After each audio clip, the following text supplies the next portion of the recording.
Hey everyone, it's Allison. I'm here in my Columbus apartment, kids asleep, ready to share a story that still shakes me. Imagine me in a courtroom. My ex's lawyer shredding me. She's broke, unfit, can't even feed her kids. I had no lawyer, no money, just my love for Jake and Lila. I thought I'd lose them forever. Then my 8-year-old son stood up holding a crumpled letter and said, "Judge, this proves Dad's lying." The room froze. I didn't know what was in that letter, but it was a truth so raw it could lit the place on fire. It didn't just save us, it forced me to face questions about myself and what it means to fight. Want to know how a kid's courage turned it all around to stick with me, and I'll tell you everything. 10 years ago, I was 24, a graphic designer in Columbus, Ohio, with big dreams and a life that felt like it could go anywhere. I'd sketch logos in coffee shops, laughing with friends over late-night tacos, planning my own design studio. That's where I met Ryan, a real estate investor with a grin that made you believe in forever. He said I was his everything, and I fell hard. We got married, had Jake, then Lila. For a while, it was perfect weekend pancakes. Lila giggles filling our small house, Jake's tiny hand tugging mine at the zoo. But Ryan changed after Jake was born. He urged me to quit my job, saying stay home with the kids. I've got us covered. I thought it was love, not a cage. Slowly, he took control. Every dollar I spent was a fight. $5 for ice cream meant a lecture. If I mentioned freelancing, he'd snap, "We don't need your sketches. Focus on being a mom." By Lila's birth, I had no bank account, no credit card, no say. I felt like I was fading, a ghost in my own life. Inside, I'd ask, who am I now? Where's the girl with the dreams? But I buried it, telling myself it was for the kids. Then Ryan left. No warning, just an empty closet and a bank account drained to zero. He'd moved in with Tara, his new girlfriend, and filed for full custody of Jake and Lila, claiming I was unstable and too poor to raise them. I was crushed, like the air had been sucked out of me. We moved into a one-bedroom apartment, the kind where the walls hum and the heat barely kicks on. I started cleaning houses and driving for a rideshare app, working until my fingers stung just to keep us afloat. I couldn't afford a lawyer. My case was a legal aid pamphlet, some receipts, Jake's honor roll certificate, Lila's crayon drawings with wobbly hearts. The shame was heavier than the bills. I didn't tell my sister, didn't call old friends. It'd sit up at night, papers, scattered, thinking, is Ryan right? Am I failing them? But Jake would see me, stressed, and say, "Our place is cool, Mom. It's ours." Lila would stick drawings on the fridge, her "I love you" in red crayon. Those kids were my reason to keep going. I'd fight for them, even if it meant standing alone in a courtroom, my heart pounding, my hands clutching a folder of proof that I was their mom poor, but theirs. Walking into that Columbus courthouse felt like stepping into a storm I couldn't outrun. The air was heavy, the fluorescent lights buzzing like a bad dream. My ex Ryan sat across the room, cool and sharp in a tailored suit, his lawyer Vanessa flipping through papers with a smile that didn't reach her eyes. She was all sleek heels and sharper words like "Shed already won." Me, I was in a thrifted dress that hung a little loose, a borrowed blazer, itching my shoulders, clutching a plastic folder stuffed with receipts, Jake's honor roll certificate, and Lila's crayon drawings. It wasn't much, but it was all I had to prove I was their mom. Jake and Lila sat beside me, quiet but watching everything. Jake 8 had this steady look like he was piecing together a puzzle. Lila 5 doodled flowers on scrap paper, her crayons scratching softly, a small anchor in the chaos. I squeezed their hands, whispering, "We're okay, babies," but my chest felt tight, like the walls were closing in. Inside, I was unraveling. What if I lose them? What if everything I've done, every late night, every patched jacket isn't enough? I'd faced hard days before, but this was different. This was my kids, my heart on the line. Vanessa didn't waste time. She stood, voice smooth and cold, and started dismantling me. She held up my bank statements, the numbers glaring, $9. 12 in my account, overdraft fees piling up like debts I couldn't escape. She flashed photos of Ryan's new house, a suburban dream with a wide lawn, a kitchen gleaming with new appliances, brochures for private schools stacked neatly on the counter. Then she leaned forward, her words like a blade.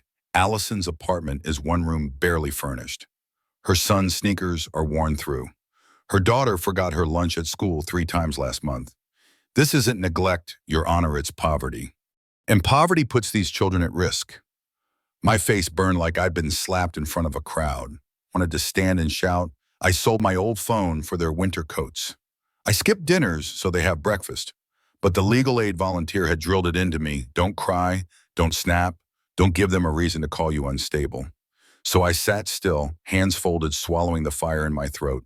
Inside, I was breaking. They don't see me. They see a number, a failure, not a mom who'd do anything for her kids.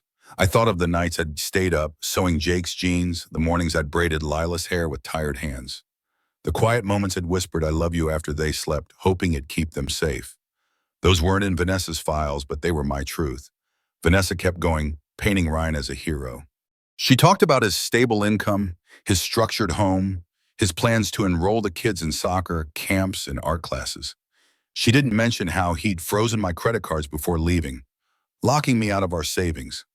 She didn't say he'd refused to pay for daycare so I couldn't work, or that he'd texted me after filing, "You'll never keep them without me." Ryan just sat there, eyes fixed on the table, while his new girlfriend Tara smirked from the back row, her red nails tapping her phone. It was like they were watching a play, not my life falling apart. Inside, I was wrestling with myself. How did I let it get this far? I trusted him, loved him, and he built this trap. But doubt crept in, heavy and sharp. What if they're right? What if Jake and Lila would be better off with Ryan's big house, his money? I pushed the thought away, picturing Jake's shy grin when we read Harry Potter. Lila'd laugh when we turned cardboard boxes into castles. No, they need me. I'm their home. But the courtroom didn't care about love. It cared about numbers, and mine were bleeding red. Then came the first hurdle, like a door slamming shut. Vanessa called a social worker who'd visited my apartment a month ago. The woman, Ms. Harper, was gentle, her voice soft, but her report was a weapon in Vanessa's hands. She noted the cramped conditions, the lack of Wi-Fi, the fridge holding just milk bread and a half-empty jar of peanut butter. Vanessa pounced. No internet for schoolwork, no space for growth, barely enough food. This isn't a home, Your Honor, it's a struggle. Ryan offers stability opportunity. Allison offers survival at best. The judge's pen scratched his frown, deepening, and my hope flickered like a candle in the wind. They're judging me for being poor, not for being their mom. I wanted to explain how I'd sold my last necklace to buy Jake's soccer ball, how I'd boiled water on the stove to wash Lila's clothes when the heater broke. But words felt useless here. I heard Ryan whisper to Tara, "She's done," and the room seemed to tilt, a quiet weight pressing on my chest. Inside, I was pleading, I'm not done. I'm their everything. Don't take them from me.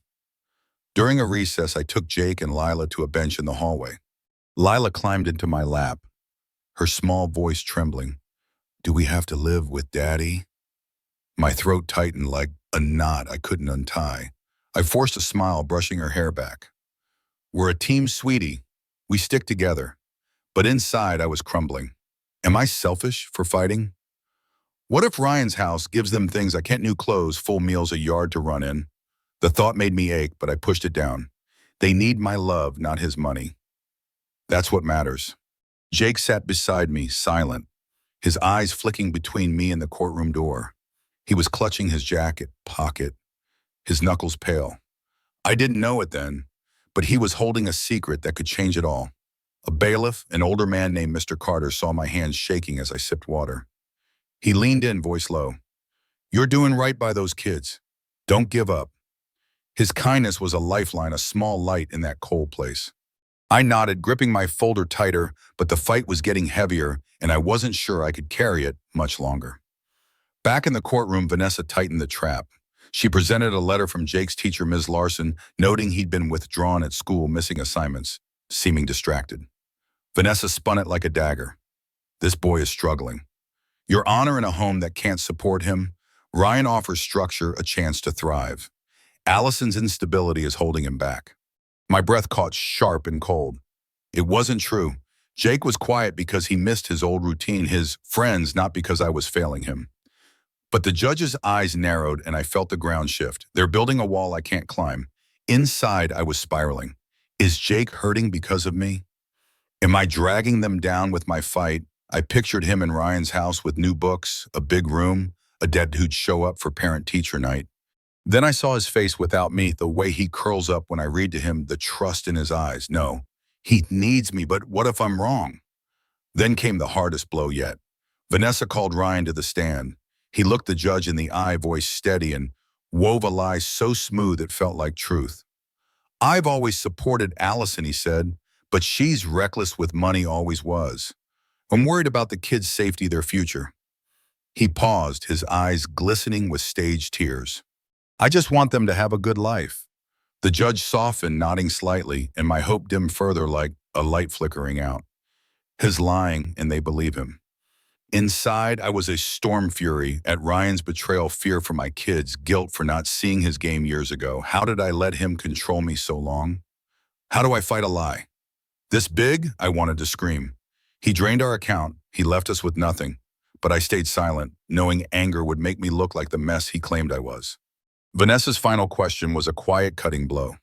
Your Honor, why give custody to a mother who can't provide?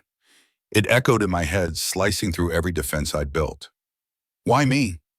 Why not Ryan with his house, his money, his lies that sound like truth?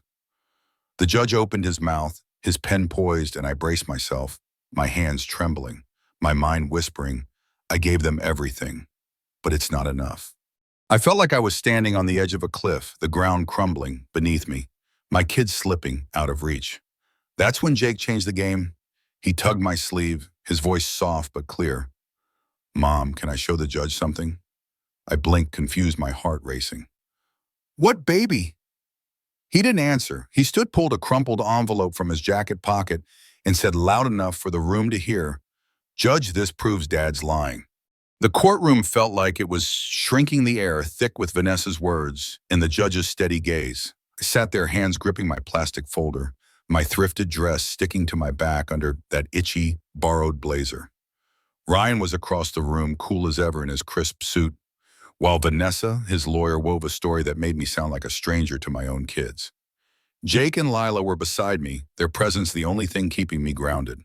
Jake 8 watched the room with this quiet intensity, like he was holding his breath. Lila 5 doodled hearts on her scrap paper, her crayons a faint hum against the buzz of the fluorescent lights.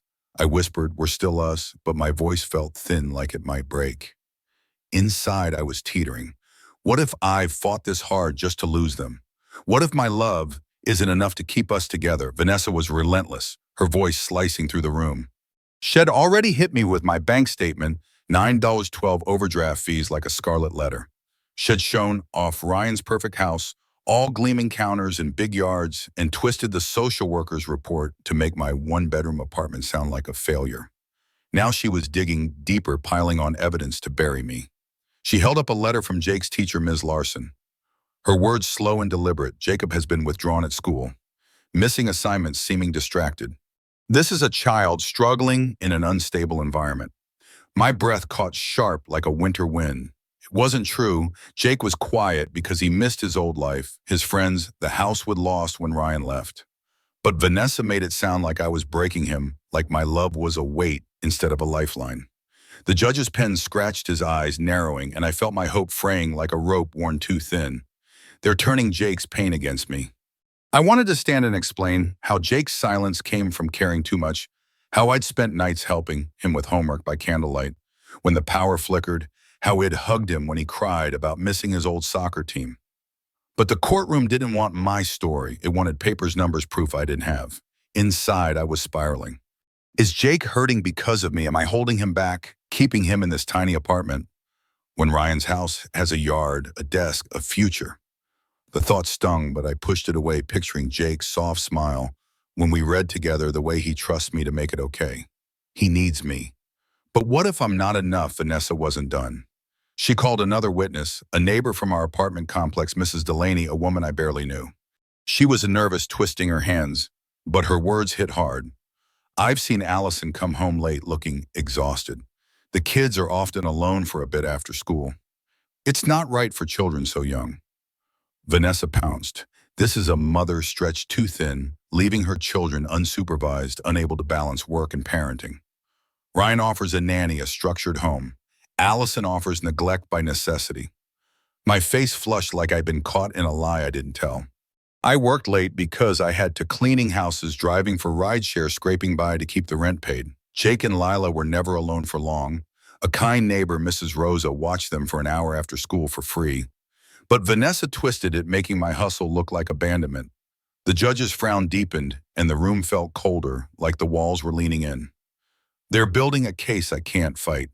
I heard Tara, Ryan's girlfriend, murmur something to him, her laugh low and smug, and Ryan's lips twitched like he knew he'd won. Inside, I was pleading, don't take them. I'm not perfect, but I'm theirs. But doubt was loud, whispering, what if Ryan's right? What if his money, his house, gives them a life I can't? I pictured Lila in a big bedroom painting on real canvases, not scrap paper. I saw Jake with new cleats running on a real field. Then I saw their eyes without me. Lila's giggle gone quiet, Jake's trust fading. No, they're my home. I'm theirs. Then came the moment that nearly broke me. Vanessa called Ryan to the stand. He walked up shoulders square and looked the judge in the eye, his voice steady as stone. I've always supported Allison, he said, but she's always been careless with money, impulsive. I'm worried about the kids' safety, their education, their future. He paused, his eyes glistening with what looked like tears, his voice catching just enough to seem real. I just want them to have a good life. Your Honor, the judge nodded, his face softening, and my world tilted like the floor was slipping away. His lying and their believing him. Ryan, who drained our account, who'd refused daycare so I couldn't work, who texted me, you'll never keep them without me, was playing the hero, and it was working. Inside, I was a storm fury at Ryan's betrayal, fear for my kids, guilt for not seeing his game years ago. How did I trust him? How do I fight a lie? This smooth, this big. I wanted to scream. He left us with nothing. He built this mess, but I stayed silent. My hands clenched, knowing anger would paint me as the wreck he claimed I was. I glanced at Jake and Lila, their small faces watching, and my heart ached. They're seeing this. They're seeing me lose. I wondered if Jake felt my fear, if Lila sensed the weight. I wanted to hold them, promise it'd be okay, but I couldn't lean not to them. Vanessa stepped forward, her voice low, final. Your Honor, why give custody to a mother who can't provide? Ryan offers stability, security, a future. Allison offers struggle, and that's not enough for these children. Her words landed like a stone, heavy and cold, echoing in my mind. Why me? Why not Ryan with his house, his money, his lies? That sound like truth. The judge adjusted his glasses, his pen poised, and I braced myself. My hands trembling, my mind whispering, I gave them everything, every late shift, every patched sock, every bedtime story. But it's not enough. I felt like I was drowning the surface too far, my kids slipping from my reach. That's when Jake saved us. He tugged my sleeve, his voice soft but steady, cutting through the haze. Mom, can I show the judge something? I blinked, startled, my heart racing. What baby? He didn't answer. He stood, pulled a crumpled envelope from his jacket pocket, and said loud enough for the room to hear, a judge, this proves Dad's lying. The courtroom went silent like the air had been sucked out. Ryan's face drained of color, his hands gripping the table. Vanessa's pen froze midair, her cool mask slipping. Tara's smirk vanished, her nails still on her phone. The judge raised an eyebrow, caught off guard. I had no idea what Jake was holding, but I saw fear in Ryan's eyes, and it sparked something in me, hope fragile but real. Inside, I was torn, proud of Jake's courage, terrified of what it might cut. He's so young. Why is he fighting my battle? Should I stop him? But his eyes met mine, steady and sure, and I nodded, trusting him, my brave boy, to carry us through. Jake walked to the bench, his sneakers squeaking on the polished floor, and handed the letter to the judge with both hands. Ryan leaned toward Vanessa, whispering fast, his calm shattering. The judge unfolded the envelope, and I held my breath, my mind racing. What's in that letter? What did Jake find? The room felt like it was holding its breath too, waiting for a truth I couldn't yet see.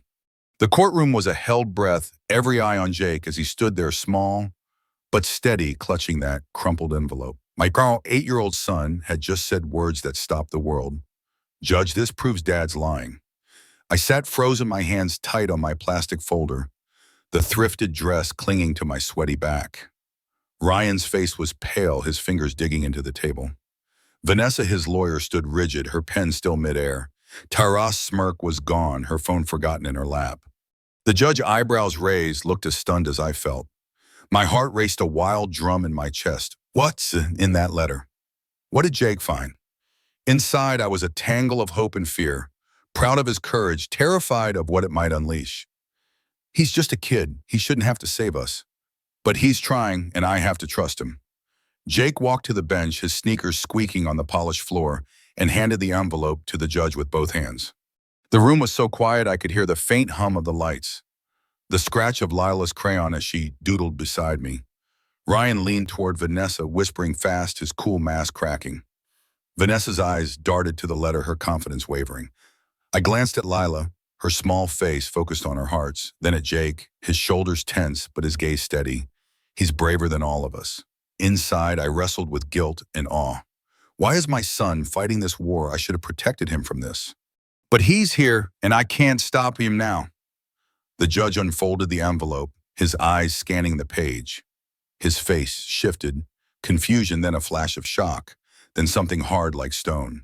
He looked at Ryan, his voice low and sharp. "Mr. Bennett, you'd better explain this." My breath caught like a thread pulled tight. "What did Jake give him?" Ryan's hands twitched, his jaw tight. Vanessa whispered something, her tone urgent, but Ryan just shook his head, sweat beading on his brow. The judge held up the letter, and the room seemed to lean in, waiting. He read aloud each word like a hammer. To Ryan Bennett from Carter and Associates, CPA. Subject custody strategy, dated 7 months before the divorce. He paused, letting it sink in, his eyes flicking to Ryan. This outlines a plan to transfer $300,000 to offshore accounts under a report income and quoted to stabilize Allison financially to secure custody and avoid alimony. It advises portraying Ms. Bennett as unfit to ensure sole custody. He turned the page, his voice colder. There's an email chain. Mr. Bennett to a friend. Shelby too broke to fight. The kids are mine. Another email confirms an affair with Tara Evans starting a year before the divorce. The courtroom felt like it cracked open. I couldn't breathe, my mind reeling. Ryan hadn't just left my head, planned to ruin me, to take Jake and Lila as pawns in his game. The affair stung, a sharp jab to old wounds, but the betrayal of our kids cut deeper like a blade I couldn't pull out. He used them. He lied about them, about us. Inside, I was a storm relief that I wasn't crazy fury at his greed, guilt for not seeing it sooner. How did I miss this? How did I let him hurt us for so long? And how did Jake, my baby, carry this truth alone? I looked at him standing by the bench, his small frame so steady, and my heart ached. He's stronger than I am. But at what cost? But the letter held more, a twist that made my blood run cold. The judge flipped to a handwritten note scrawled on the margin in Ryan's jagged script. If she fights, leak the debt records. My breath hitched, a quiet gasp escaping. The judge continued, attached is a memo detailing fabricated debts in Ms. Bennett's name, credit cards, personal loans totaling $50,000 more, none of which she authorized. He held up another page, an email from Ryan to Tara. If the kid mentions anything, say he's confused. He's too young to know better. Ryan had coached Tara to discredit Jake if he spoke up knowing he might overhear their plans. The judge's voice grew icy. This is not just fraud, Mr. Bennett. This is a deliberate attempt to manipulate this court and undermine your own child. The room was a vacuum, every eye on Ryan. He stood, voice shaking, his face flushed. It's not what it looks like. That note's old, it's misunderstood. I never used those debts. The judge cut him off, sharp as a blade. Sit down, Mr. Bennett. You've misled this court with calculated deception. Vanessa, blindsided, fumbled her notes, her polished facade crumbling. She whispered to Ryan, her voice tight, but he just stared at the floor, sweat dripping. Tara sank back, her face blank like she'd seen the end coming. I sat frozen, my hands trembling, trying to process it all. Ryan didn't just lie, he tried to erase me to silence Jake, and he almost got away with it. Inside Shimon, reeling, a mix of vindication and dread. This proves I'm not the failure he made me out to be. But what did it do to Jake, finding this?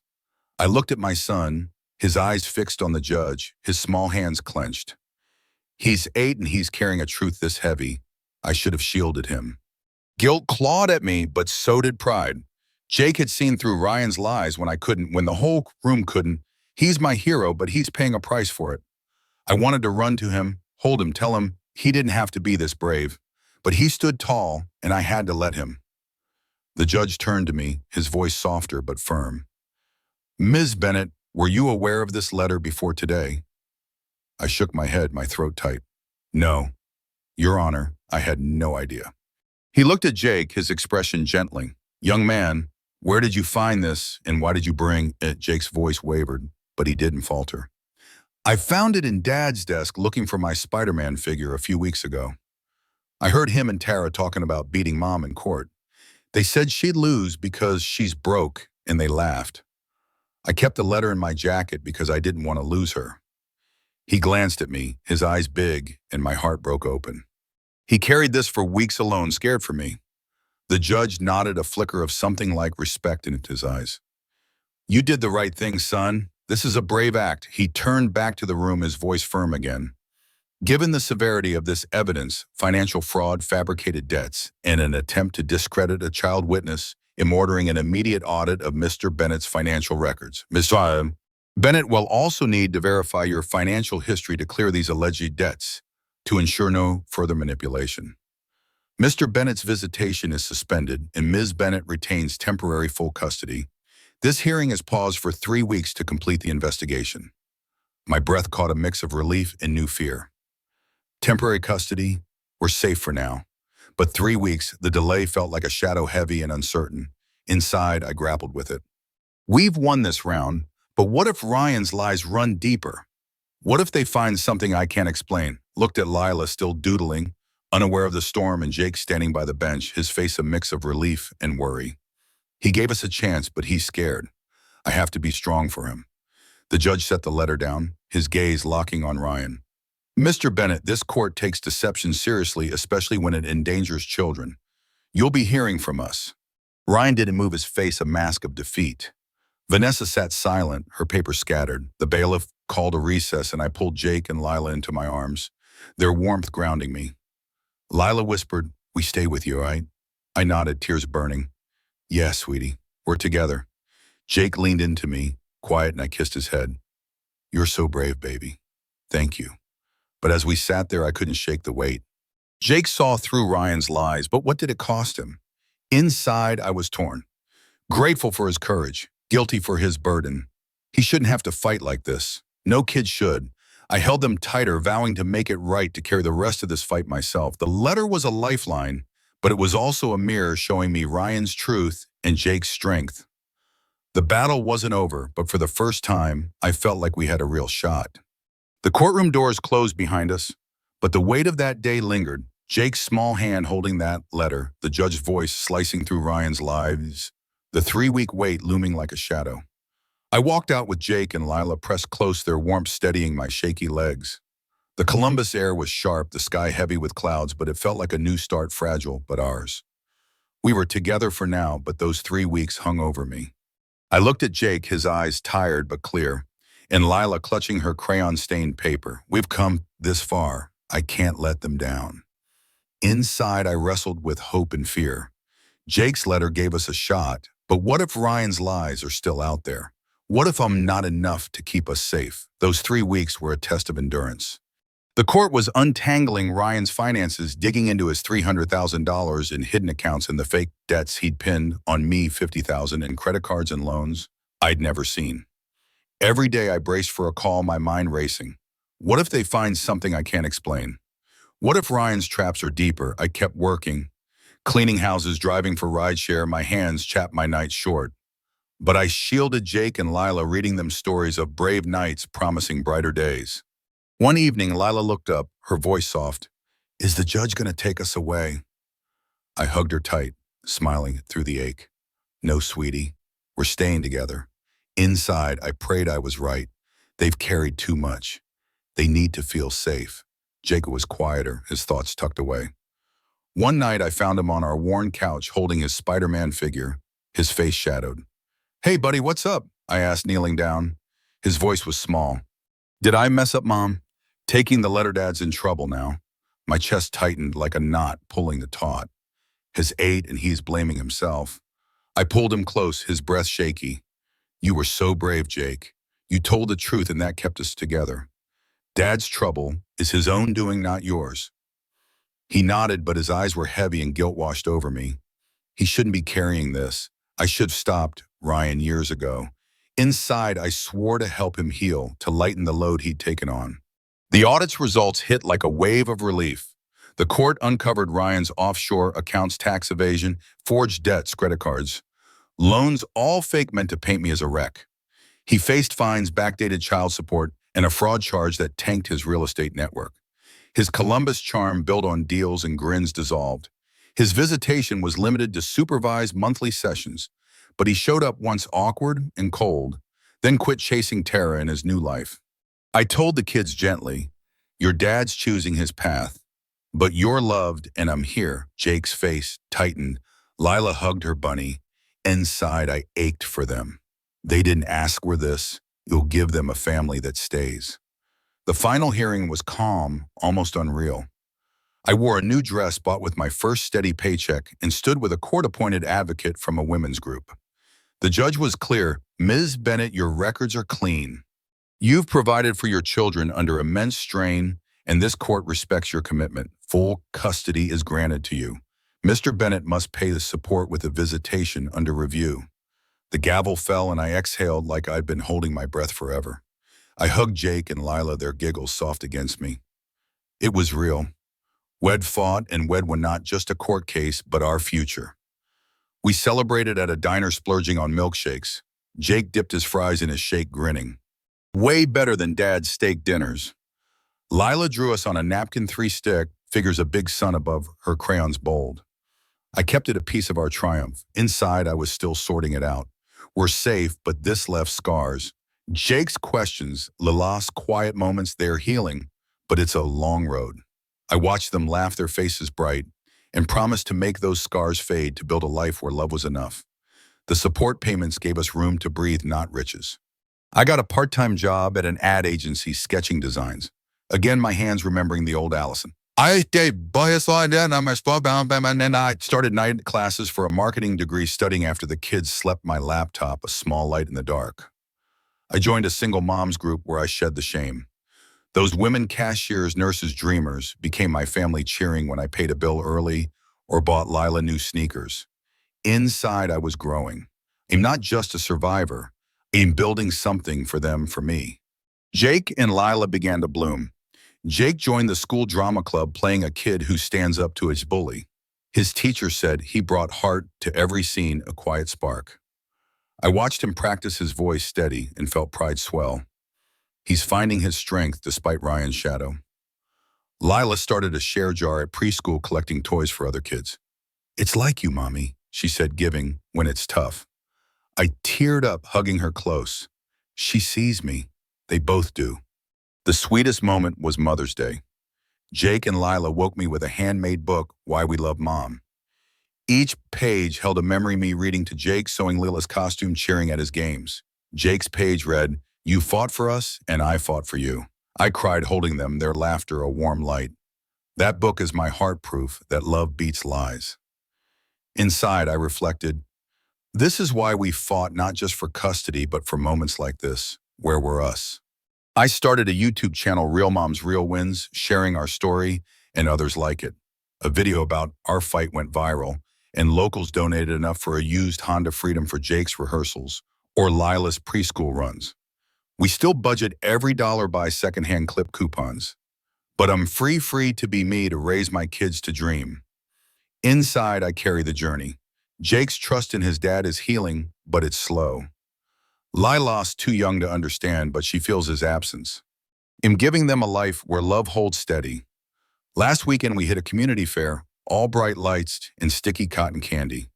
Jake won a stuffed bear and gave it to Lila, who hugged it tight. I watched them laugh, the sunset, painting their faces gold, and scattered wildflower seeds in a park. Those seeds are us, growing, rooted, alive.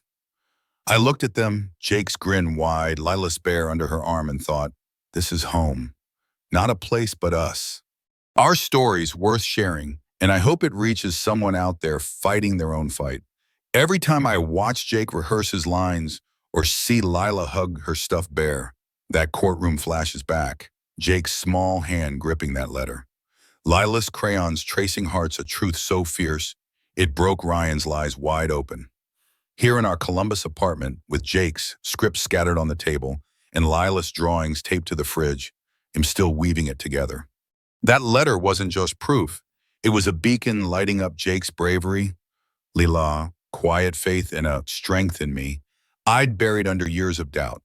It taught me what being a mom means, standing firm when the world calls you nothing, loving through the ache, building a home from scraps of hope. But it left shadows too. Jake's trust in his dad frayed by betrayal. Lila's soft, where's daddy that stings every time. Inside, I hold that pain. I'll spend my days mending their hearts, crafting a family where love speaks louder than loss. But I hold light too because we're growing like those wildflower seeds we tossed at the fair. This isn't just a story of winning custody, it's about love that holds fast, about a kid's truth outshining a room full of lies. Jake at 8 saw what I missed, and his voice reshaped our world.